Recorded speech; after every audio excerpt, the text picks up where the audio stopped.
यह यात्रा विचारिक क्रांति की यात्रा है। यह यात्रा कास्टवाद को शून्य करके राष्ट्रवाद को बढ़ावा देने की है।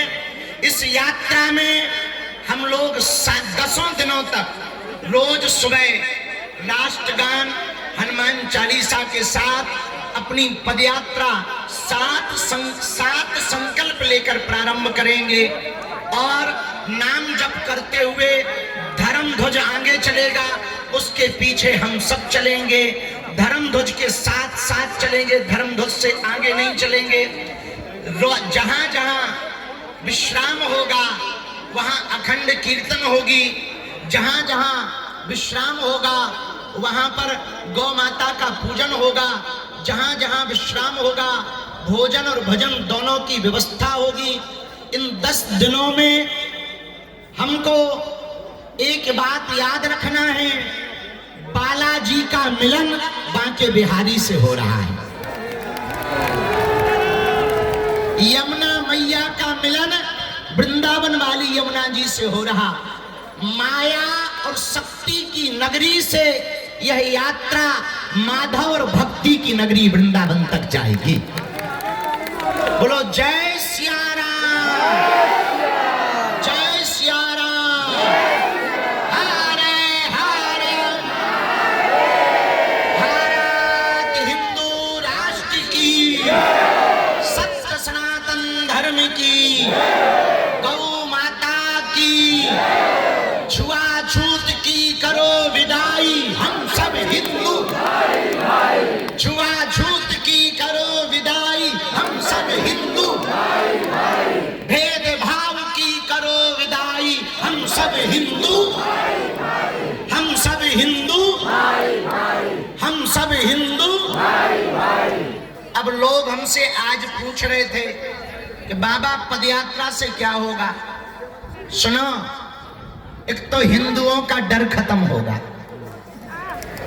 दूसरा हिंदू एक होगा, तीसरा पूरी दुनिया को हिंदुओं की ताकत का पता लगेगा। जब फ्रांस के लोग अपनी सड़कों पर उतरकर फ्रांस को बचाने के लिए सड़कों पर उतर सकते, इंग्लैंड के लोग अपने देश को बचाने के लिए सड़कों पर उतर सकते, तो हम भारतीय क्यों नहीं अपने भारत को, सनातन को बचाने के लिए सड़कों पर उतर सकते। किसी ने हमसे कहा बाबा यात्रा से दंगा होगा। हम कहा दंगा वाले ठटवी के बड़े दूसरे हैं, इसमें गंगा बहेगी। ये दंगा के लिए नहीं, गंगा के लिए पदयात्रा है। ये तनातनी के लिए नहीं, सनातनियों के लिए पदयात्रा है। हम किसी के विरोध में नहीं हैं, हमें मुसलमानों से भी दिक्कत नहीं, ईसाइयों से भी दिक्कत नहीं, पर यदि वो गजवाए हिंद कहेंगे तो हम भगवाए हिंद बना के रहेंगे। यदि वो सरसन से जुदा करने की बात करेंगे तो जो अभी पाकिस्तान में 9 जगह फटाके फूटे, वो उनके, हमारे पास फटाके तो है नहीं है, पर देश की सेना तो फोड़ ही सकती है। तीसरी बात और सुनो, 1947 में एक विशेष मजहब मुसलमानों के द्वारा मांग हुई कि हम भारत में नहीं रह सकते। अच्छी बात, उनके लिए अलग टुकड़ा बना दिया, नाम हुआ पाकिस्तान। क्या हुआ? पाकिस्तान। ठीक हुआ, अच्छी बात है, बट ही गया। लेकिन अब जो शेष बचा भारत, उस भारत में जहां 80% हिंदू रहते हैं वो तो हिंदू राष्ट्र हो जाए। जब पाकिस्तान इस्लामिक राष्ट्र हो सकता है, 65 से ज्यादा देश इस्लामिक देश हैं, 95 से ज्यादा देश ईसाइयों के देश हैं, एक देश यहूदियों का है, एक देश बौद्धों का है, तो पूरी दुनिया Burma, Indonesia, Cambodia, Fiji, Mauritius, Bharat, Nepal, इन देशों में रहने वाले हिंदुओं के लिए एक देश होना चाहिए। आज नहीं कल होगा।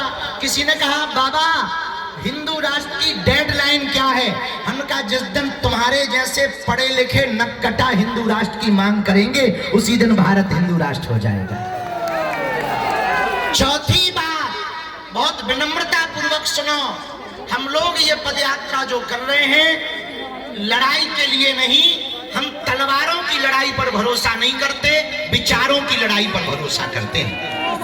पूरी पदयात्रा में हम लोगों को किसी के खिलाफ नहीं बोलना, केवल हमें अपना घर संभालना। अपना घर है जो हम भेदभाव में फंसे, छुआछूत में फंसे, ऊंच नीच में फंसे, अंगड़ा पिछड़ा में फंसे, इनसे ऊपर उठकर 14वीं शताब्दी में रामानंदाचार्य भगवान ने जो कहा था, जात पात पूछे नहीं कोई, हरि को भजे सो हरि को होई।